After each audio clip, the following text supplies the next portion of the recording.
Hello CDs education से हम पढ़ रहे हैं कक्षा 7वीं हिंदी बसंत भाग 2 का पाठ्यक्रम। और आज हम पाठ 18 पढ़ेंगे जिसका शीर्षक है संघर्ष के कारण मैं तुनुक मिजाज हो गया धनराज। यानी जो ये चैप्टर का शीर्षक है ये धनराज पिल्ले जी जो हॉकी के एक मशहूर खिलाड़ी थे उनकी कही हुई एक बात है, यानी उनका कहा हुआ एक वाक्य है। ये जो वाक्य है इसे शीर्षक इसलिए रखा गया है क्योंकि जो धनराज पिल्ले जी हैं उनका कहना है कि उनके जो संघर्ष रहा है जिंदगी में उसी के कारण जो है वो इतने तुनुक मिजाज हो गए हैं, यानी वो इतने बेपरवाह या मुंहफट हो गए हैं। वो कुछ भी बोल देते हैं, सामने वाले की परवाह नहीं करते कि उसे बुरा लग रहा है या सही लग रहा है। वे जो है सिर्फ अपने मन की बात बोल देते हैं। इसके कारण उन्हें कभी कभी पछताना भी पड़ता है। तो इन्हीं हॉकी के मशहूर खिलाड़ी धनराज पिल्ले जी का एक इंटरव्यू विनीता पांडे जी द्वारा लिया गया था, जिसका एक छोटा सा भाग हमें इस चैप्टर में पढ़ने को मिल रहा है। वैसे तो इंटरव्यू बहुत लंबे होते हैं, उसमें बहुत सारे क्वेश्चंस किए जाते हैं। जो हमें छोटा सा भाग दिया जा रहा है वो इसलिए महत्वपूर्ण है क्योंकि उस छोटे से भाग से हमें धनराज पिल्ले जी के बारे में एक बहुत ही बेसिक नॉलेज यानी बहुत ही मूलभूत जो जानकारी होती है वो प्राप्त होती है। तो चलिए ज्यादा टाइम वेस्ट न करते हुए हम पाठ को शुरू करते हैं और जो हॉकी के मशहूर खिलाड़ी हैं धनराज पिल्ले जी उनके बारे में जो है थोड़ी बेसिक जानकारी जो है हम भी कलेक्ट करने की कोशिश करते हैं। हॉकी के सुप्रसिद्ध खिलाड़ी धनराज पिल्ले जब 35 वर्ष के हो गए, उनका एक साक्षात्कार विनीता पांडे ने लिया था। इस साक्षात्कार का संपादित अंश यहाँ दिया जा रहा है। सुप्रसिद्ध होता है मशहूर, साक्षात्कार कहा जाता है इंटरव्यू को, और संपादित होता है जिसे ठीक करके प्रकाशन के योग्य बनाया गया हो, यानी जिसे अखबार में छापने योग्य या किसी बुक में छापने योग्य बनाया गया हो, उसकी बहुत सारी जो मिस्टेक्स होती है उनको करेक्ट करके। अब यहाँ पर जो है चैप्टर का ये बेसिक बताया जा रहा है कि हमें चैप्टर में क्या पढ़ने को मिलेगा।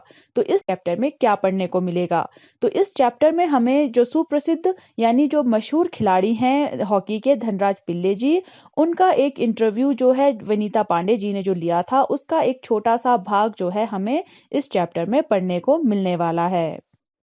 विनीता, खिड़की पुणे की तंग गलियों से लेकर मुंबई के हीरानंदानी पवई कॉम्प्लेक्स तक आपका सफर बहुत लंबा और कष्ट साध्य रहा है। इस सफर के बारे में कुछ बताइए।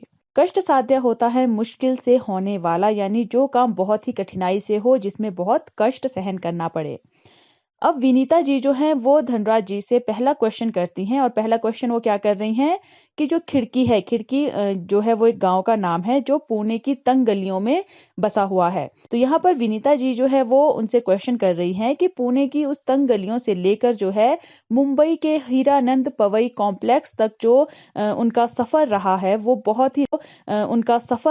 वो बहुत ही लंबा और बहुत ही मुश्किलों भरा रहा है। ये तो सभी जानते हैं, यानी सभी इससे वाकिफ हैं। लेकिन आप जो है इस सफर के बारे में हमें भी कुछ बताइए, यानी आपका ये सफर कैसा रहा। धनराज, बचपन मुश्किलों से भरा रहा। हम बहुत गरीब थे। मेरे दोनों बड़े भाई हॉकी खेलते थे, उन्हीं के चलते मुझे भी उसका शौक हुआ, पर हॉकी स्टिक खरीदने तक की हैसियत नहीं थी मेरी, इसलिए अपने साथियों की स्टिक उधार मांगकर काम चलाता था। वह मुझे तभी मिलती जब वे खेल चुके होते। इसके लिए बहुत धीरज के साथ अपनी बारी का इंतजार करना पड़ता था। मुझे अपनी पहली स्टिक तब मिली जब मेरे बड़े भाई को भारतीय कैंप के लिए चुन लिया गया। हैसियत कहा जाता है आर्थिक सामर्थ्य को, यानी आपके रुतबे को। धीरज कहा जाता है सब्र को या धैर्य को। अब यहाँ पर जो धनराज जी हैं वो विनीता जी के क्वेश्चन का आंसर दे रहे हैं कि उनका जो ये सफर है छोटी तंग गलियों से लेकर मुंबई तक का रहा है।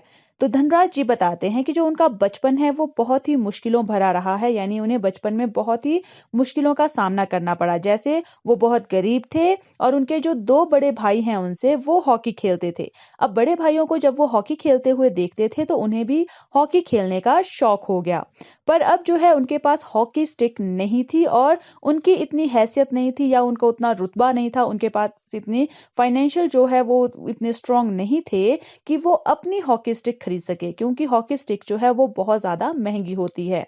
अब यहाँ पर उनको शौक तो था, तो इसलिए वो जो है जो उनके साथी थे उनसे स्टिक जो है वो उधार मांगकर अपना काम चलाते थे, यानी अपने साथियों से जो है हॉकी स्टिक उधार लेते थे और तब हॉकी खेलते थे। लेकिन उसमें भी एक प्रॉब्लम थी कि जो साथी हैं उनके, वो उन्हें तभी हॉकी स्टिक देते थे जब वो अपना खेल खेल चुके होते थे, यानी जब वो हॉकी खेल चुके होते थे।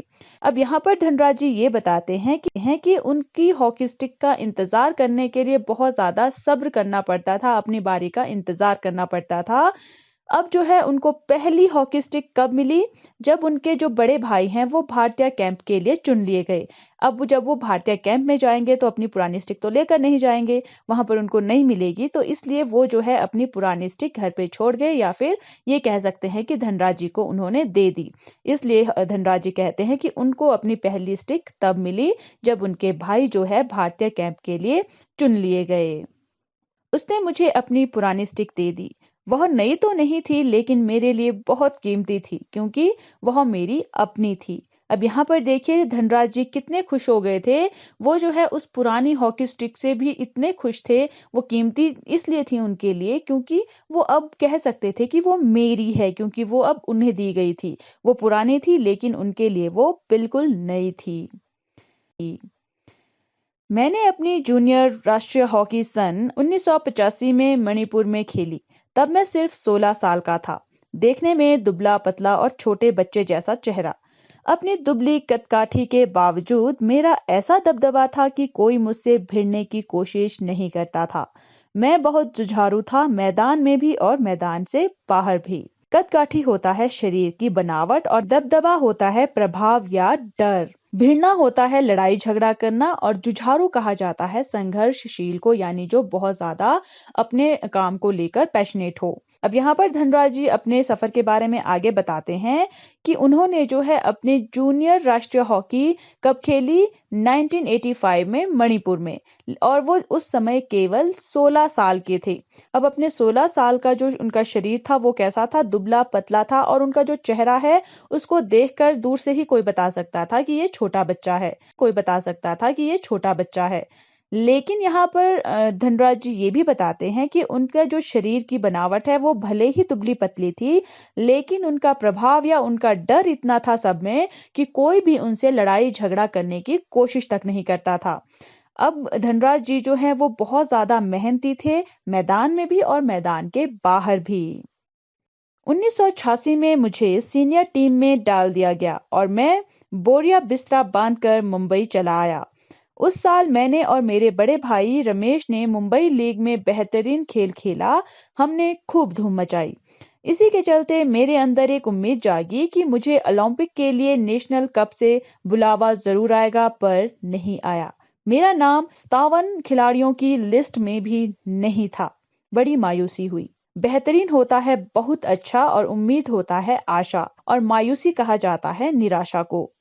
अब यहाँ पर डाल दिया गया, यानी 1985 में वो जूनियर टीम में थे, लेकिन 1986 में उनको जो है सीनियर टीम में डाल दिया गया। अब जब उन्हें सीनियर टीम में डाल दिया गया तो वो जो है अपना बोरिया बिस्तरा बांधकर मुंबई चले आए, यानी वो अपना पूरा बिस्तरा, अपने पूरे कपड़े, अपना सब कुछ जो है वो मुंबई लेकर आ गए। उस साल जो है उन्होंने और उनके बड़े भाई ने, यानी दोनों जो है वो सीनियर टीम में थे, और दोनों ने ही जो है मुंबई लीग में बहुत अच्छा खेल खेला था। उन्होंने धूम मचा दी थी, यानी वो बहुत अच्छा खेले थे।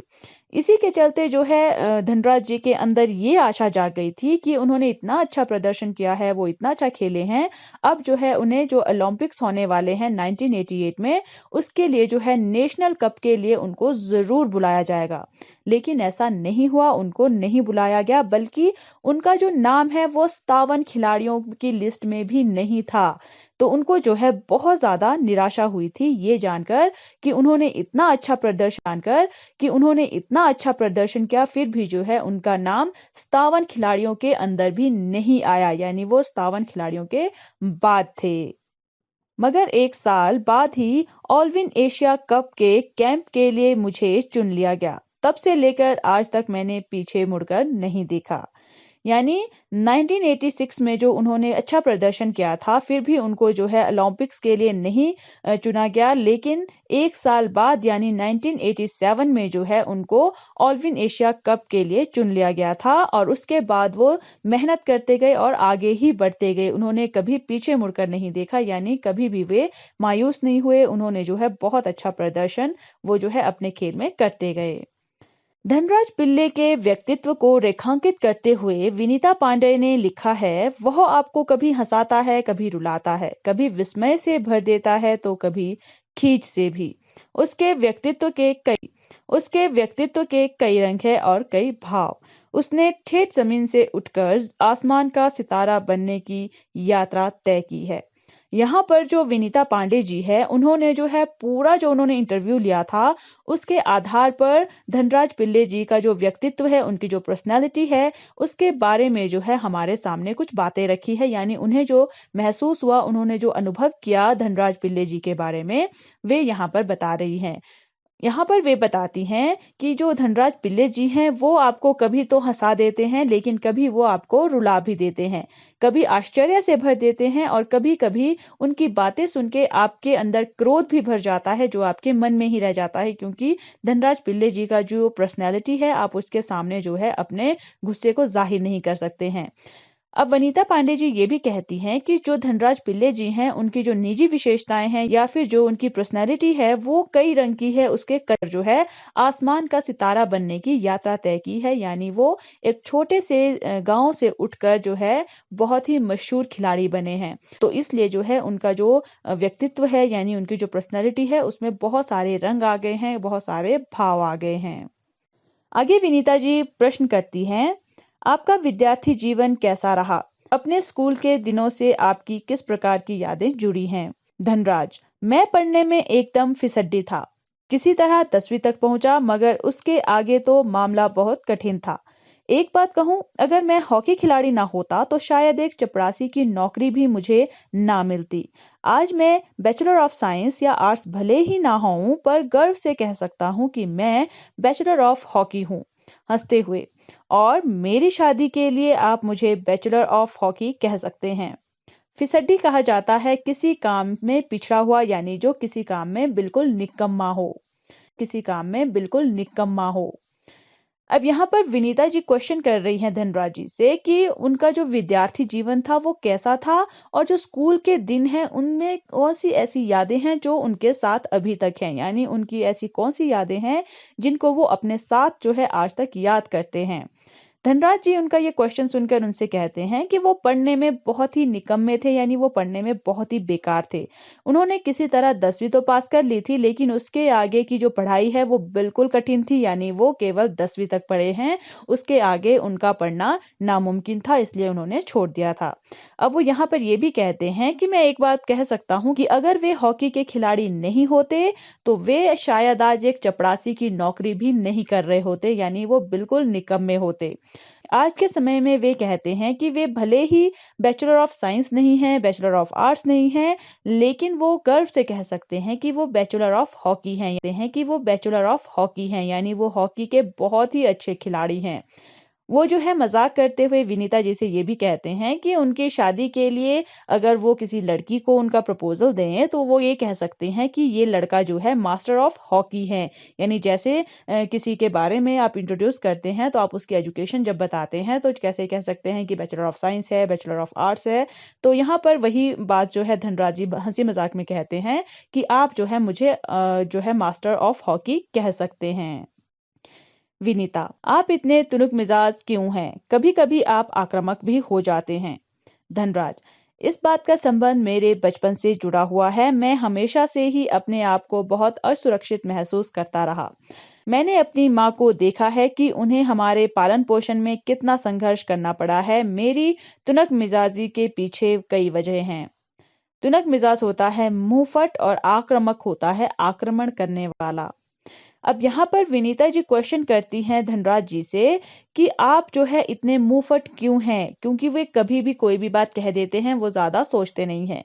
लेकिन कभी कभी ये भी है कि वो आक्रमण करने वाले हो जाते हैं, यानी वो बहुत ज्यादा गुस्से में भी आ जाते हैं। तो उनकी ये जो पर्सनैलिटी चेंज आता है वो क्यों है, विनीता जी ये क्वेश्चन करती हैं।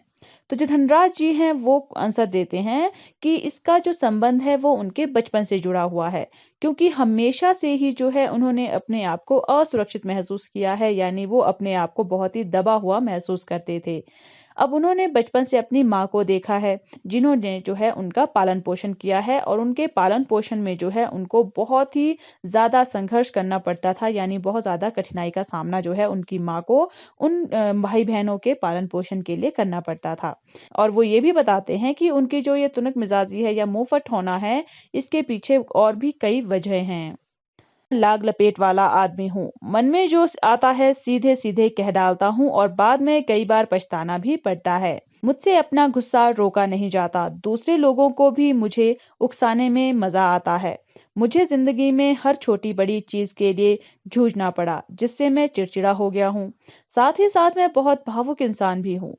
मैं किसी को तकलीफ में नहीं देख सकता। मैं अपने दोस्तों और अपने परिवार की बहुत कद्र करता हूँ।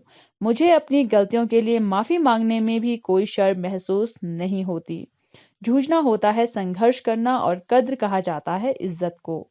अब यहाँ पर धनराज जी और अपने व्यक्तित्व के बारे में या अपनी पर्सनालिटी के बारे में बताते हैं कि जो धनराज जी हैं, यानी वो जो है बिल्कुल लाग लपेट वाले आदमी नहीं है। यानी वो जो है कोई दिखावा नहीं करते हैं या कोई चीज बढ़ा चढ़ा कर नहीं बोलते हैं। उनके मन में जो आता है वो सीधे सीधे बोल देते हैं, और उसी के परिणाम स्वरूप जो है कभी कभी उनको पछताना भी पड़ता है, क्योंकि बहुत सारे लोग जो है इस तरह के व्यवहार से खुश नहीं होते हैं। अब यहाँ पर अपनी पर्सनैलिटी के बारे में वो ये भी बताते हैं कि उनका जो गुस्सा है वो उसको रोक नहीं सकते हैं, यानी जब भी उन्हें गुस्सा आता है वो उसको जाहिर कर ही देते हैं। और जो दूसरे लोग हैं उनको जो है उन्हें उकसाने में बहुत मजा आता है, यानी जो दूसरे लोग हैं उन्हें पता है कि धनराज जी को गुस्सा बहुत जल्दी आ जाता है, वो गुस्सा नहीं रोक पाते हैं और वो मुंहफट हैं। फिर भी जो है लोगों को उन्हें उकसाने में मजा आता है। अब धनराज जी ये कहते हैं कि जिंदगी में जो है उन्हें छोटी सी चीज के लिए और बड़ी सी चीज के लिए, दोनों चीजों के लिए जो है बहुत संघर्ष करना पड़ा है, जिससे वे चिड़चिड़े भी हो गए हैं। और लेकिन इसके साथ साथ वो बहुत इमोशनल भी हैं, क्योंकि वो किसी को भी जो है तकलीफ में नहीं देख सकते हैं। वो जो है अपने दोस्तों को, अपने परिवार को सबसे आगे रखते हैं, सबकी जो है बहुत इज्जत करते हैं। और अपनी गलतियों पर जो है अगर उन्हें मालूम पड़े कि यहाँ पर मेरी गलती है, तो वो माफी मांगने से भी शर्म महसूस नहीं करते हैं। वो ये नहीं सोचते कि मैं बहुत ज्यादा मशहूर हूँ, मैं माफी मांगूंगा तो मैं छोटा हो जाऊंगा या मेरी बेइज्जती हो जाएगी। वो ऐसा बिल्कुल नहीं सोचते। अगर उन्हें लगता है कि उनकी गलती है तो वो सबसे पहले माफी मांग लेते हैं। उनको जो है इस बात की कोई शर्म नहीं आती है। विनीता, आपके परिवार की आपके लिए क्या अहमियत है? धनराज, सबसे अधिक प्रेरणा मुझे अपनी माँ से मिली। उन्होंने हम सब भाई बहनों में अच्छे संस्कार डालने की कोशिश की। मैं उनके सबसे नजदीक हूँ। मैं चाहे भारत में रहूं या विदेश में, रोज रात में सोने से पहले माँ से जरूर बात करता हूँ। मेरी माँ ने मुझे अपनी प्रसिद्धि को विनम्रता के साथ संभालने की सीख दी है। मेरी सबसे बड़ी भाभी कविता भी मेरे लिए माँ की तरह है, और वह भी मेरे लिए प्रेरणा स्रोत रही है। अहमियत होता है महत्व, और प्रसिद्धि होता है सफलता। विनम्रता कहा जाता है शालीन रही हैं कि जो उनका परिवार है वो इनके लिए क्या महत्व रखता है, यानी परिवार की उनके जीवन में क्या वैल्यू है। तो धनराज जी इस पर कहते हैं कि सबसे ज्यादा जो प्रेरणा मुझे मिली है वो उनको जो है उनकी माँ से मिली है, क्योंकि उन्होंने अपनी माँ को बचपन से संघर्ष करते हुए देखा है। तो उनको जो है अपनी रोल मॉडल अपनी माँ लगती है। तो उन्होंने जो है सब भाई बहनों को अच्छे संस्कार डालने की कोशिश की है, ये धनराज जी बताते हैं। अब धनराज जी ये भी बताते हैं कि उनकी माँ के सबसे नजदीक जो है वही हैं, यानी सबसे ज्यादा प्यार जो है उनकी माँ उनसे ही करती है। वो जो है चाहे भारत में खेल रहे हों या विदेश में खेल रहे हों, वो रोज रात को सोने से पहले अपनी माँ को जरूर फोन करते हैं, उनसे जरूर बात करते हैं। उनकी माँ ने जो है उनको बहुत ही अच्छी सीख दी है, और वो सीख क्या है कि जो उनकी सफलता है वो उसको शालीनता के साथ संभाल कर रखे, यानी कभी भी घमंड ना करे अपनी सफलता का। वो जो है उन्हें जमीन से जुड़े रहने की सीख देती है।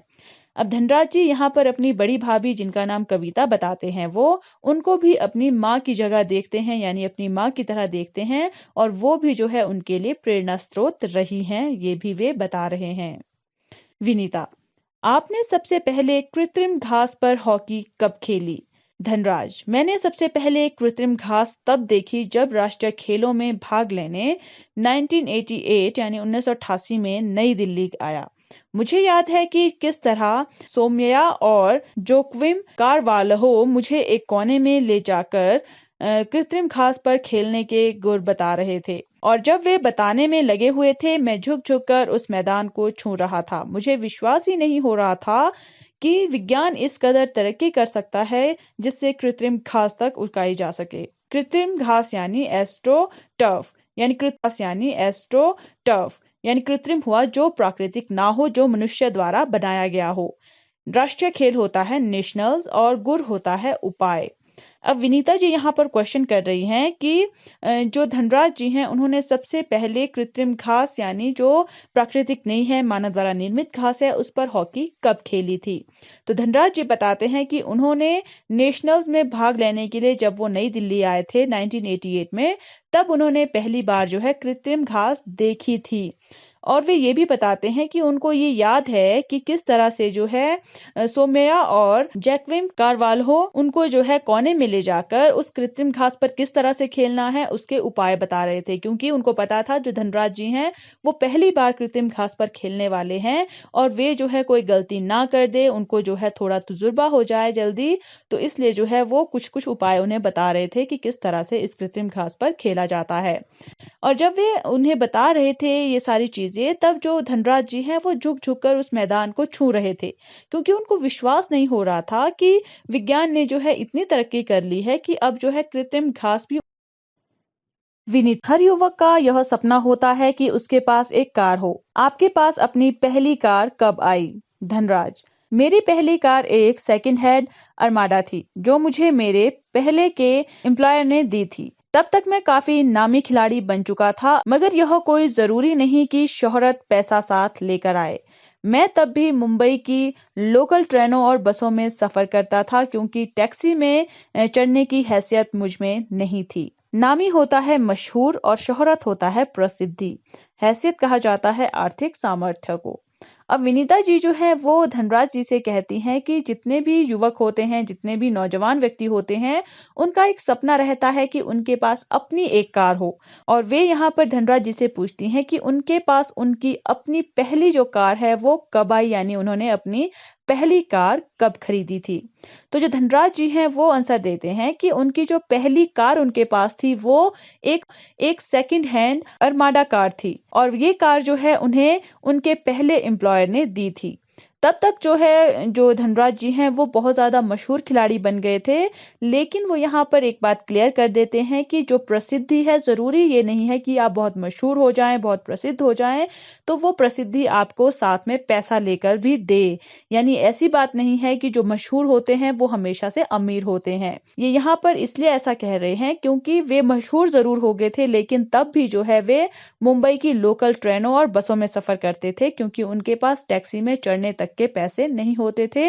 उनकी जो फाइनेंशियल कंडीशन है वो उतनी ज्यादा ठीक नहीं थी, जबकि वे मशहूर हो चुके थे। मुझे याद है एक बार किसी फोटोग्राफर ने एक भीड़ से भरे रेलवे स्टेशन पर मेरी तस्वीर खींचकर अगली सुबह अखबार में यह खबर छाप दी कि हॉकी का सितारा पिल्ले अभी भी मुंबई की लोकल ट्रेनों में सफर करता है। उस दिन मैंने महसूस किया कि मैं एक मशहूर चेहरा बन चुका हूं और मुझे लोकल ट्रेनों में सफर करने से बचना चाहिए। अब यहाँ पर जो धनराज पिल्ले जी हैं वो अपना एक इंसिडेंस जो है वो याद करते हुए कहते हैं कि एक बार ऐसा हुआ था कि एक फोटोग्राफर ने जो है उनकी एक तस्वीर खींच ली थी जब वे जो है रेलवे स्टेशन पर खड़े थे जहां पर बहुत ही ज्यादा भीड़ थी। और उस फोटोग्राफर ने जो है उससे अगले दिन सुबह अखबार में ये खबर छाप दी थी कि जो हॉकी का सितारा पिल्ले है वो अभी भी जो है मुंबई लोकल ट्रेनों में सफर करता है। उस दिन जो है धनराज जी कहते हैं उन्हें महसूस हुआ कि अब वो मशहूर हो गए हैं और उन्हें जो है ऐसी लोकल ट्रेनों में सफर करने से बचना चाहिए, यानी भीड़ भाड़ में उनको अब नहीं जाना चाहिए। लेकिन मैं कर ही क्या सकता था, मैं जो भी थोड़ा बहुत कमाता उससे अपना परिवार चलाना पड़ता था। धीरे धीरे पैसे जमा करके बहन की शादी की और अपनी माँ के लिए हर महीने पुणे पैसा भेजना शुरू किया।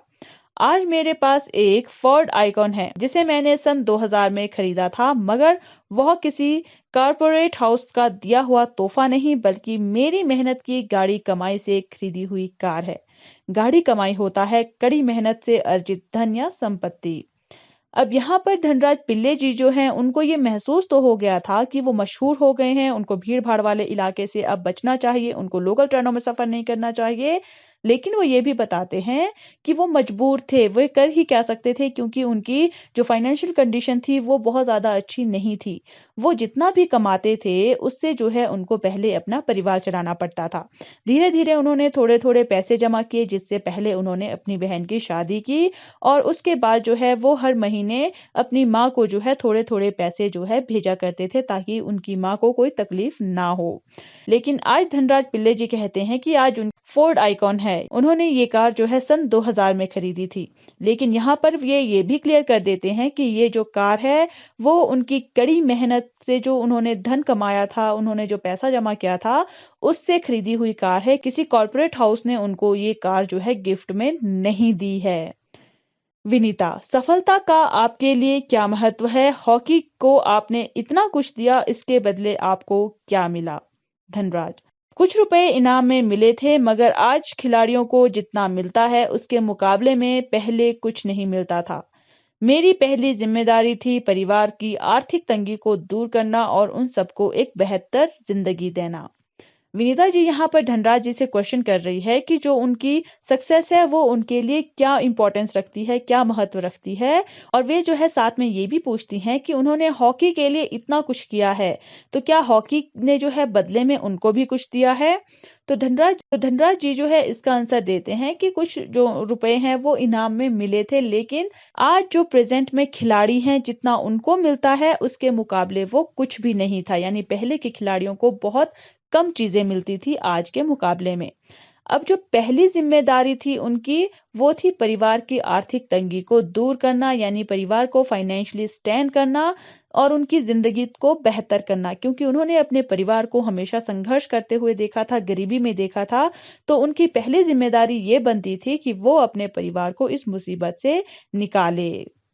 विदेश में जाकर खेलने से जो कमाई हुई उससे मैंने 1994 में पुणे में भाऊ पाटिल रोड पर 2 बेडरूम का एक छोटा सा फ्लैट खरीदा। घर छोटा जरूर है पर हम सबके लिए काफी है। 1999 में महाराष्ट्र सरकार ने मुझे पवई में एक फ्लैट दिया। वह ऐसा घर है जिसे खरीदने की मेरी खुद की हैसियत कभी नहीं हो पाती।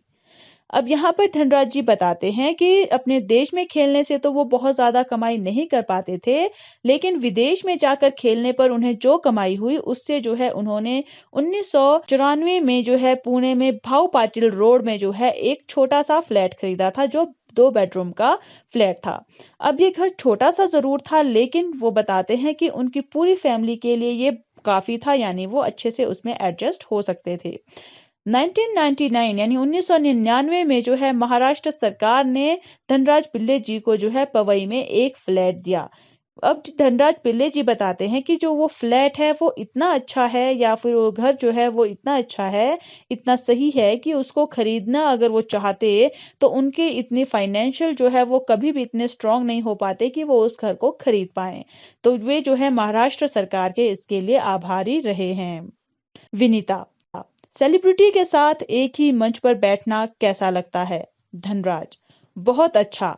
जब हम राष्ट्रपति से मिले तब यह महसूस हुआ कि हम कितने खास हैं। हॉकी ही है जिसके चलते हर जगह प्रतिष्ठा मिली। प्रतिष्ठा होता है सम्मान।